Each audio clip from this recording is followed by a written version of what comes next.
وہ کہہ رہا تھا میں علی بن سفیان کو ایک ہدایت دے چکا ہوں لیکن اس پر عمل درآمد نہیں ہو سکا کیونکہ فوراً ہی مجھے اس حملے کی خبر ملی اور عمل درآمد درا رہ گیا تم سب فوری طور پر یوں کرو کہ اپنے سپاہیوں اور ان کے عہدے داروں میں سے ایسے افراد منتخب کرو جو دماغی اور جسمانی لحاظ سے مضبوط اور صحت مند ہوں باریک بین دور اندیش قوتیں فیصلہ رکھنے والے جانباز قسم کے آدمی چنو میں نے علی کو ایسے آدمی کی جو صفات بتائی تھی وہ سب سن لو ان میں ان کی مانند زیادہ سے زیادہ دن بھوک اور پیاس برداشت کرنے کی قوت ہو چیتے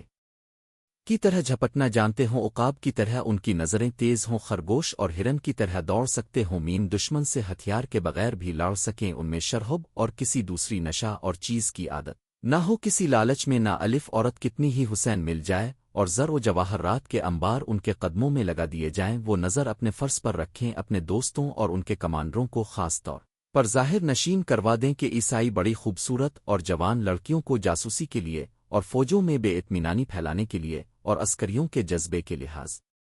سے بیکار کرنے کے لیے استعمال کر رہے ہیں میں نے مسلمانوں میں یہ کمزوری دیکھی ہے کہ عورت کے اگے ہتھیار ڈال دیتے ہیں میں مسلمان عورت کو ان مقاصد کے لیے دشمن کے علاقے میں کبھی نہیں بھیجوں گا ہم عصمتوں کے محافظ ہیں عصمت کو ہتھیار نہیں بنائیں گے علی بن سفیان نے چند ایک لڑکیاں رکھی ہوئی ہیں لیکن وہ مسلمان نہیں اور وہ عیسائی بھی نہیں مگر میں عورت کا قائم نہیں محافظ دستے کا کمانڈر خیمے میں عالف اور اطلاع دی کے محافظ کو اس لڑکیوں اور ادمیوں کو ساتھ لائے ہیں سلطان ایوبی باہر نکلا اس کے تینوں سالار بھی ساتھ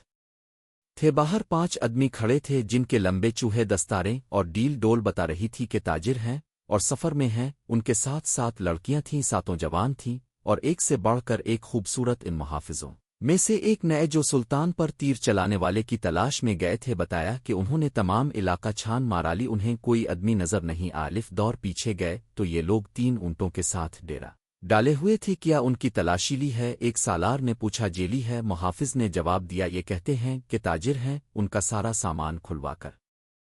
دیکھا ہے جامع تلاشی بھی لی ہے ان کے پاس ان خنجروں کے سوا اور کوئی ہتھیار نہیں اس نے 5 خنجر سلطان ایوبی کے قدموں میں رکھ دیے ہم مراکش کے تاجر ہیں ایک تاجر نے کہا سکندریا تک جائیں گے 2 روز گزرے ہمارا قیام یہاں سے 10 کوس پیچھے تھا پرسوں شام یہ لڑکیاں ہمارے پاس الف ان کے کپڑے بھیگے ہوئے تھے انہوں نے بتایا کہ یہ سسلی کی رہنے والی ہیں انہیں عیسائی فوج کا ایک کمانڈر گھروں سے پکڑ کر ساتھ لے الف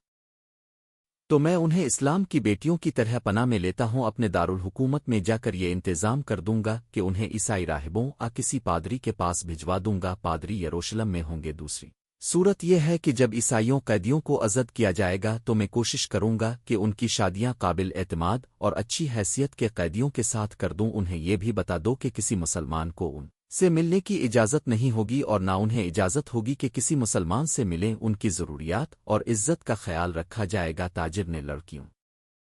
کو ان کی زبان میں سلطان ایوبی کی ساری باتیں بتائیں تو ان کے چہروں پر رونق وہ ان شرائط پر رضامند ہو گئیں تاجر شکریہ ادا کر کے چلے گئے صلاح الدین ایوبی نے لڑکیوں کے لیے الگ خیمہ لگانے اور خیمے کے باہر ہر وقت ایک سنتری موجود رہنے کا حکم دیا وہ خیمے کی جگہ بتانے ہی لگا تھا کہ 6 صلیبی قیدی سلطان ایوبی کے سامنے لائے گئے وہ بہت ہی بری حالت میں تھے ان کے کپڑے بھیگے ہوئے تھے کپڑوں پر خون بھی تھا ریت بھی ان کے چہرے لاشوں کی مانند تھے ان کے متعلق بتایا گیا کہ 1.5-2 میل دور ساحل پر بےست پڑے تھے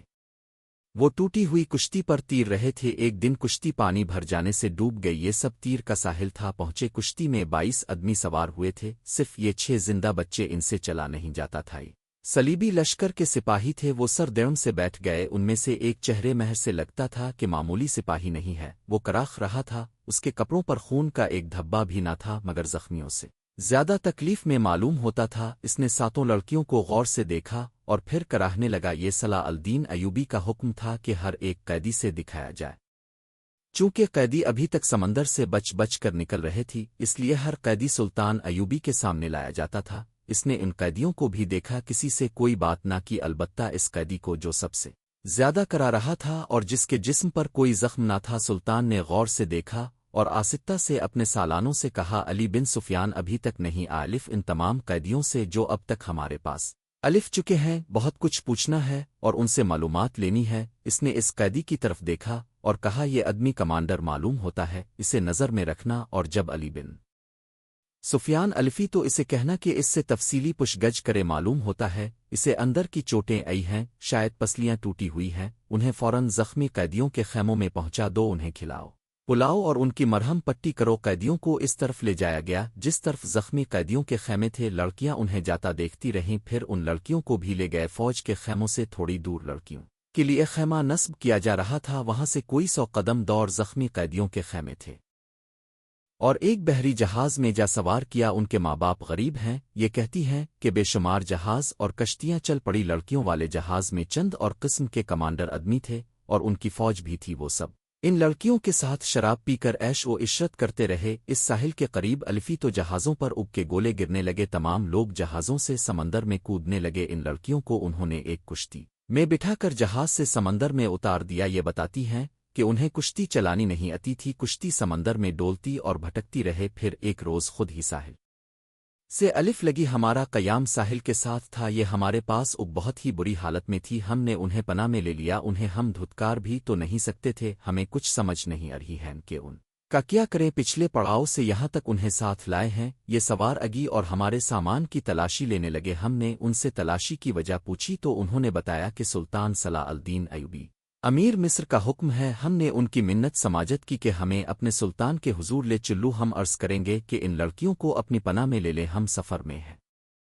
انہیں کہاں لیے پھریں گے؟ لڑکیوں سے پوچھا تو وہ اس لیے کی زبان بول رہی تھی، وہ ڈی سی لگتی تھی، ان میں سے 2-3 اکٹھی ہی بولنے لگی۔ صلاح الدین ایوبی نے تاجروں سے پوچھا کہ ان کی زبان کون سمجھتا ہے؟ ایک نے بتایا کہ صرف میں سمجھتا ہوں، یہ التجا کر رہی ہیں کہ سلطان انہیں اپنی پناہ میں لے کہتی ہیں کہ ہم تاجروں کے قافلے کے ساتھ نہیں جائیں گی، کہیں ایسا نہ ہو کہ راستے میں ڈاکو ہمیں اٹھا کر لے جائیں۔ ادھر جنگ بھی ہو رہی ہے، ہر طرف عیسائیوں اور مسلمانوں کے سپاہی باتیں دوڑتے پھر رہے ہیں، ہمیں سپاہیوں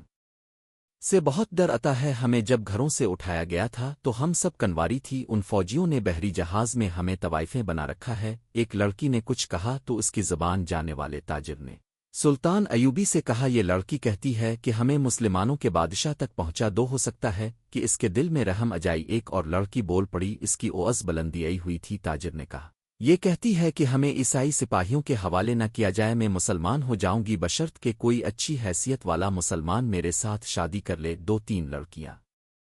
پیچھے کھڑی منہ چھپانے کی کوشش کر رہی تھیں، ان کے چہروں پر گھبراہٹ تھی، بات کرتے شرماتی ڈرتی تھی۔ صلاح الدین ایوبی نے تاجر سے کہا، انہیں کہو کہ یہ عیسائیوں کے پاس نہیں جانا چاہتی، ہم انہیں اسلام قبول کرنے پر مجبور نہیں کر سکتے۔ یہ لڑکی جو کہہ رہی ہے کہ مسلمان ہو جائے گی بشرط کہ کوئی مسلمان اس کے ساتھ شادی کر لے، اسے کہو کہ میں اس کی پیشکش قبول نہیں کر سکتا، کیونکہ یہ خوف اور مجبوری کے عالم میں اسلام قبول کرنا چاہتی ہے۔ انہیں بتاؤ کہ انہیں مجھ پر اعتماد ہے۔